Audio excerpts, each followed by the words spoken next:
Okay, and we'll bring back Mr. Gardner, Ms. Twigg, and we'll call that case. Good afternoon, Your Honor. John Gardner, appearing on behalf of the community. Okay, wait. First, we're on the record in the matter of Victory East Lansing versus Everett Riley. This is case 25-00235 LT. Now? Good afternoon, Your Honor. John Gardner, appearing on behalf of the community. Okay, thank you. And it is 1:25 p.m. This matter was noticed for 1:10 p.m. The defendant has not appeared, nor anyone claiming to reside at that address, nor anyone claiming to represent anyone residing at that address. This is a first hearing in a landlord-tenant matter. Rent is paid through October 31st. Service was by posting and court mailing, and all documents are in the file. So, because it's by posting and court mailing, Mr. Gardner, you can ask the court for a judgment today because you did both of those steps. Yes, Your Honor. At this time, given the failure to appear for the time, date, and place noticed and the second summons mailing, I'd ask that the proposed judgment be entered on default. Mr. Riley's current rent to retain is $4,821. Other money of $150, costs of $162.50 for a total of $5,133.50. I'd ask the court, pardon? Could you repeat the total again? My fingers weren't going that fast. And the court has a proposed judgment through my file, $5,133.50. I'd ask the court for a Monday, April 14th writ date. The defendant is not in the active military service, is not a minor, he's not been deemed incompetent. The apartment has been kept habitable and in conformance with all rules and regulations. And did you provide a 7-day notice to quit? Yes, Your Honor, and that was attached to the complaint, and the 7-day notice was not fulfilled back in October. The last rent payment was in 2024 in Q4.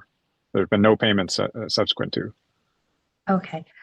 Before I grant this, I want to note that, again, the service in this matter, the court rules require diligent attempts at service before posting under the landlord-tenant rules, which are a little different than the general civil service.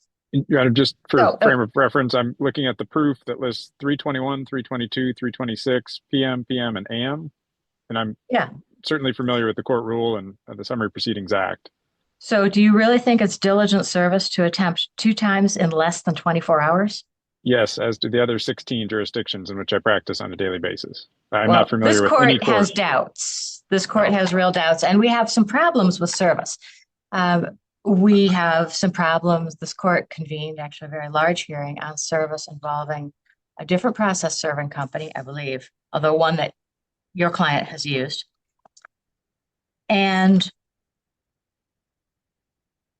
the court came to the conclusion that, and in fact, it was admitted by the owner of the company, that some of the affidavits of personal service were false, that there was not personal service. And this is something that the other district courts are currently discussing.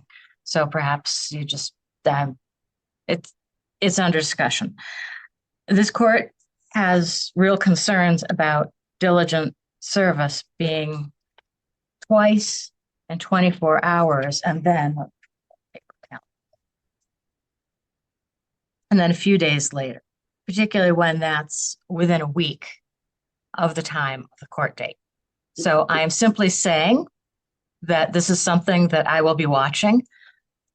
There was, this client of yours was actually one of the reasons that service came to this court's attention, because there was an attempt at service in a different case on a Thursday at about 5 or 6, Friday at 9 a.m., Friday at noon, and the notice was mailed from Metro Flint on Friday afternoon for a Monday hearing.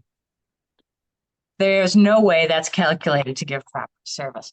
So because of that and a few other service-related issues, this court is becoming extremely cautious about service, particularly when someone's housing is on the line. Just a friendly FYI.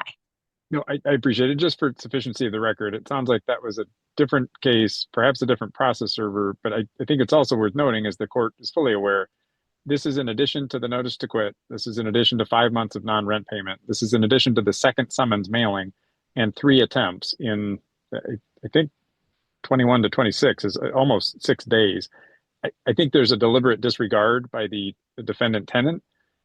to not pay rent, not come on the date, time, and place, and there's an appeal opportunity as well. So I think we've covered off any and all bases, but obviously moving forward, I'm happy to continue to discuss that with the process server. Again, the court doesn't think 2 attempts within 24 hours really constitutes sufficient diligent attempts. I think it would be helpful if there were authorities that the court were pointing to other than just a preference. I'm not familiar with. Okay, you know what?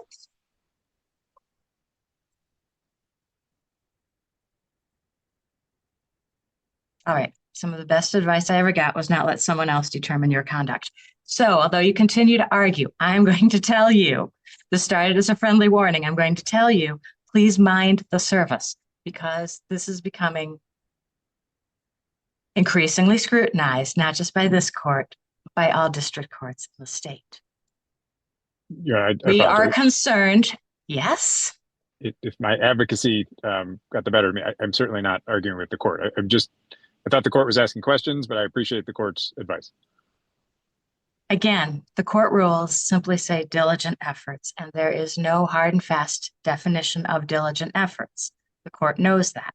The court is saying that it questions whether 2 attempts in less than 24 hours really constitutes diligent efforts, particularly when the final attempt is posting that is roughly a week before a hearing at which someone could lose their housing. And this particular case may be different than other cases, but service is becoming increasingly scrutinized because it's fair to say there has been abuse in service.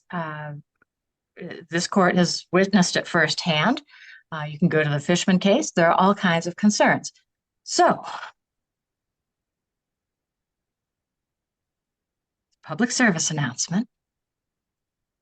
Service is going to be monitored, and there may be points where motions aren't granted if there are questions about whether service was valid.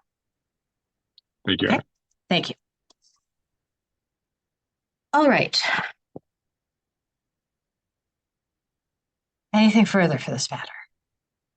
No, Your Honor. It sounds like the court has entered a judgment on default, and we'll look for that through my file. But thanks to the court. Okay, thank you. Actually, there's one other thing before we go. So in the case that was up at 1 o'clock, a dismissal came through, and it came through on our end. On our end, I saw it just as the hearing was beginning. So I would respectfully request that judgments be submitted after a hearing. And the reason for that is we get a queue of judgments to sign. And in that case, and in many others, the court could unwittingly sign a judgment reflecting a hearing that hasn't happened. Also, the other side of that is you may, depending on what happens in a hearing, you may want more rent if it's adjourned, for instance, if someone wants more time. So I understand there are a lot of demands on law firms, believe me. But if possible, the court generally prefers to receive the proposed judgment after the hearing, understanding that sometimes that doesn't work out well, and we can be flexible. Yes, no, that's totally understand. I appreciate that. Most all courts other than this court require judgments in advance so that the court has it and can read it, review it, and sign it. But we're happy to submit them after to the court's preference. Okay, thank you. All right, thank you very much. With that, thank you, Honor. Good, thank you. Thank you.